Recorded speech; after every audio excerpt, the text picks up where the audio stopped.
जय श्री कृष्णा, राधे राधे। हमारे चैनल ओम ज्ञान सागर में आप सभी का बहुत बहुत स्वागत है। आज मैं रीना शर्मा आप सभी के लिए लेकर आई हूँ उत्पन्ना एकादशी व्रत कथा। इसी के बारे में बात करेंगे। उत्पन्ना एकादशी व्रत 2020 में कब है, शुभ मुहूर्त, महत्व, पूजा विधि, कथा आदि इसी के बारे में बात करेंगे। उत्पन्ना एकादशी को सभी एकादशियों में महत्वपूर्ण माना जाता है क्योंकि इस व्रत से एकादशी व्रत की शुरुआत होती है। इस दिन दीपदान को भी विशेष महत्व दिया जाता है। माना जाता है कि ऐसा करने से भगवान विष्णु की विशेष कृपा प्राप्त होती है। तो चलिए जानते हैं उत्पन्ना एकादशी 2020 में कब है। उत्पन्ना एकादशी का शुभ मुहूर्त, उत्पन्ना एकादशी की पूजा विधि, उत्पन्ना एकादशी का महत्व और उत्पन्ना एकादशी की कथा। तो चलिए जानते हैं कथा के बारे में। इससे पहले अगर आपने मेरा चैनल सब्सक्राइब नहीं किया है तो चैनल को सब्सक्राइब कीजिए, वीडियो पसंद आए तो लाइक कीजिए और सभी परिवार दोस्तों के साथ ज़्यादा से ज़्यादा शेयर कीजिए।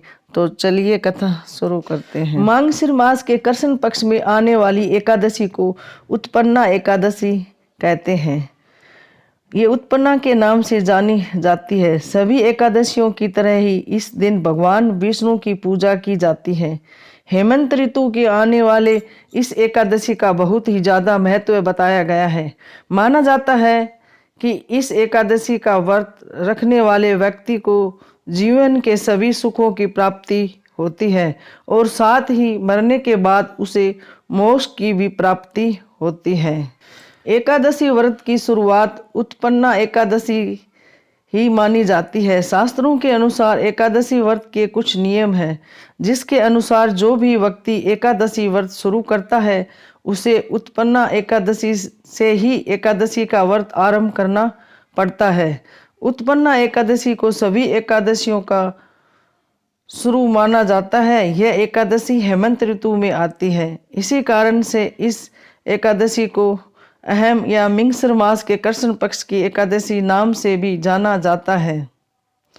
पुराणों के अनुसार उत्पन्ना एकादशी का बहुत ही जल्द फल देने वाला माना जाता है। इस एकादशी का व्रत करने वाले व्यक्ति को जीवन के सभी सुखों की प्राप्ति होती है।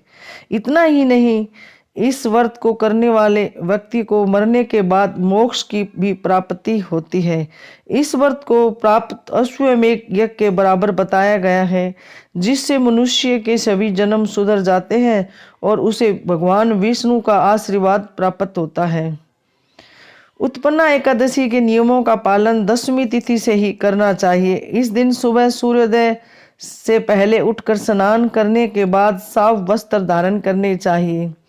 इसके बाद एक साफ चौकी लेकर उस पर भगवान विष्णु की मूर्ति या तस्वीर स्थापित करनी चाहिए। उस दिन भगवान विष्णु को फल फूल और नैवेद्य आदि का अर्पण करने चाहिए और विधि विधान से पूजा करनी चाहिए। पूजा के बाद भगवान को धूप व दीप देकर आरती उतारनी चाहिए और प्रसाद बांटना चाहिए। सभी पूजा विधि संपन्न के बाद भगवान विष्णु का रात के समय कीर्तन करना चाहिए और मंत्रों का जाप भी करना चाहिए। उत्पन्ना एकादशी की कथा के अनुसार सतयुग काल में एक मुर नाम का असुर हुआ करता था। मुर ने देवताओं को युद्ध में पराजित करके स्वर्ग पर कब्जा कर लिया, जिसके बाद सभी देवता इस समस्या के समाधान के लिए भगवान विष्णु के पास जाते हैं। सभी देवता भगवान विष्णु से इस समस्या के समाधान के लिए विनती करते हैं। इसके बाद भगवान विष्णु ने सभी देवताओं को इस समस्या के समाधान का आश्वासन दिया।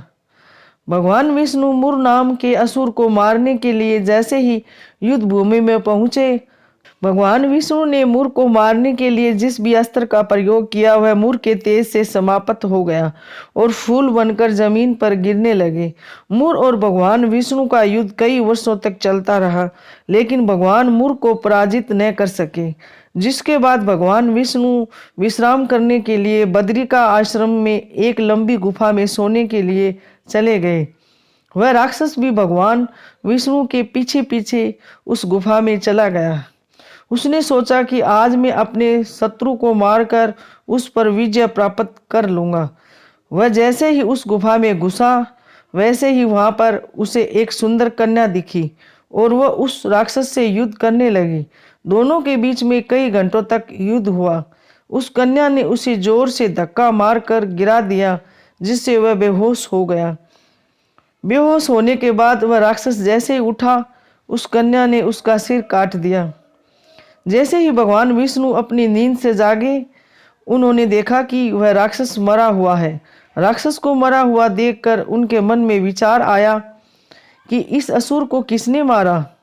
तब उस कन्या ने भगवान विष्णु को बताया कि यह असुर आपको मारने के लिए यहाँ आया था और आपके शरीर से ही उत्पन्न होकर मैंने इसका वध किया है। इसके बाद भगवान विष्णु ने उस कन्या को एकादशी नाम दिया, क्योंकि वह कन्या भगवान विष्णु के ही शरीर से उत्पन्न हुई थी। इसलिए इस दिन को उत्पन्ना एकादशी भी कहा जाता है। इस बार यह शुभ तिथि 11 दिसंबर दिन शुक्रवार को है। शास्त्रों के अनुसार सभी व्रतों में एकादशी का व्रत सबसे महत्वपूर्ण बताया गया है। एकादशी जिनका जन्म भगवान विष्णु से हुआ था और मांगशीर की एकादशी के दिन ही यह प्रकट हुई थी। जाने इसका मुहूर्त। उत्पन्ना एकादशी 11 दिसंबर को रखा जाएगा।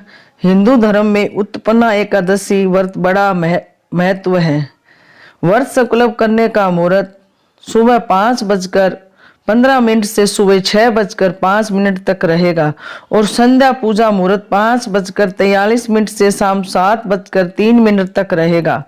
दूसरे दिन 12 दिसंबर को सुबह 6:58 से सुबह 7:02 तक इसका पारण रहेगा।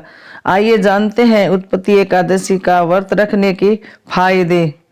जो व्यक्ति उत्पन्ना एकादशी का व्रत करता है, उस पर भगवान विष्णु जी की असीम कृपा बनी रहती है। उत्पन्ना एकादशी व्रत करने से 1000 अश्वमेध यज्ञ का फल मिलता है। इससे देवता और पितृ तर्पण होते हैं। इस व्रत को करने से सभी तीर्थों का फल मिलता है।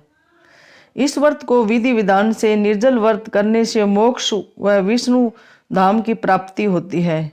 व्रत के दिन दान करने से लाख गुना वृद्धि के फल की प्राप्ति होती है।